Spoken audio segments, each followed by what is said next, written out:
છેલ્લા 12 વર્ષોમાં ભારતે રાષ્ટ્રીય સુરક્ષા, રક્ષા, આત્મનિર્ભરતા અને વૈશ્વિક કૂટનીતિના ક્ષેત્રમાં એક નવી અને મજબૂત ઓળખ બનાવી છે.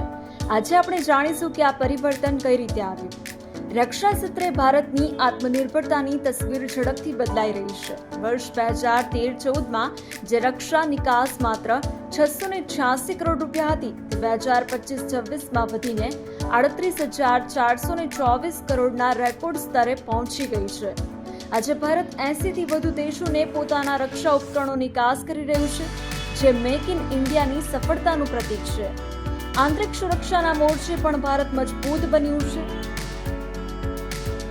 આતંકવાદ સામે ભારતની ઝીરો ટોલરન્સ નીતિનું પરિણામ સ્પષ્ટ દેખાઈ રહ્યું છે. 2004થી 2014 દરમિયાન જે આતંકવાદ ઘટનાઓ 7,217 હતી, તે 2015થી 2025ના દાયકામાં ઘટીને 2,150 થઈ ગઈ છે. એટલે કે આતંકવાદની ઘટનાઓમાં લગભગ 70% ઘટાડો નોંધાયો છે. આ સાથે જ નક્સલવાદ જેવી આંતરિક સમસ્યાઓ પણ હવે સમાપ્તિના આરે છે. G20માં ભારતનું વૈશ્વિક નેતૃત્વ હોય કે ઓપરેશન ગંગા અને કાવેરી દ્વારા નાગરિકોની સુરક્ષાની જવાબદારી, આજે ભારત શક્તિ, આત્મવિશ્વાસ અને નેતૃત્વ સાથે આગળ વધી રહ્યું છે.